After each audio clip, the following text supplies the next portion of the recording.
Хочешь поработать? Давай. Не сможешь. Оба. Ready, go. Оба. Ready, go. Команда тренера, крепкий захват руки и соперник повержен. Малейшая ошибка и ты вылетаешь. Ребята под пристальным присмотром президента Федерации армспорта республики проводят свои последние тренировки перед фестивалем. Ребята сейчас отрабатывают чисто технику, скорость отрабатывают.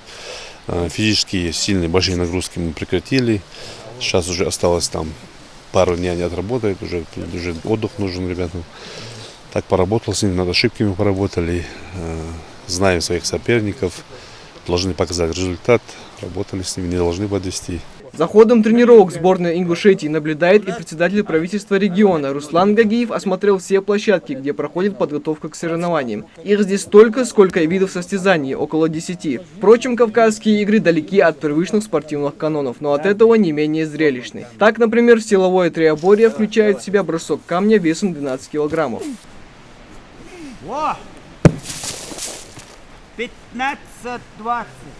Ингушская сборная сильна и в перетягивании каната. Ежегодное участие в этом состязании для команды завершается победой. Конечно же, и на этот раз спортсмены не упустят шанс взять первое место.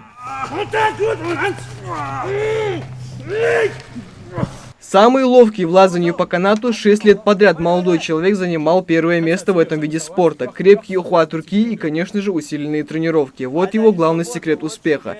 Не менее сложный вид состязаний – бег на ходулях. Здесь важно не просто удержать равновесие, а еще и добежать до финиша первым.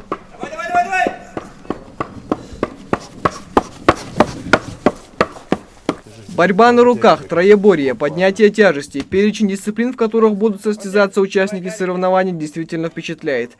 К примеру, такой 50-килограммовый мешок с песком над головой спортсмен за 6 минут обычно поднимает более 50 раз. Для этого нужно иметь не только сильные руки, но и особую технику. Мешок с песком – это все-таки не штанга, а очень неудобный снаряд. В прошлом году у меня ангина была, поэтому не получилось показать результат, какой мне хотелось. В прошлом году я у нас 90 поднял, в этом году где-то 95-97 планирую поставить новый рекорд.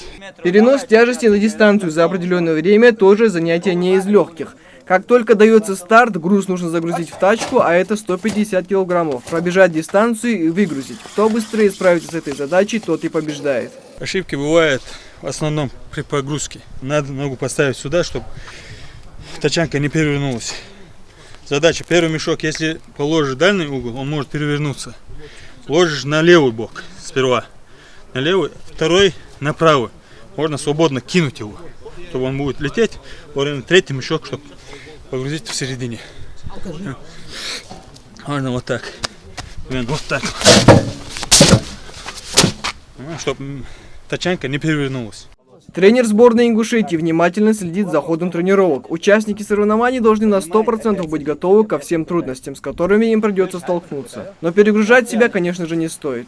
У нас в любом случае в прошлом году какие-то у нас нормативы были какие-то определенные. Вот эти нормативы мы сравниваем сегодняшние и прошлогодние.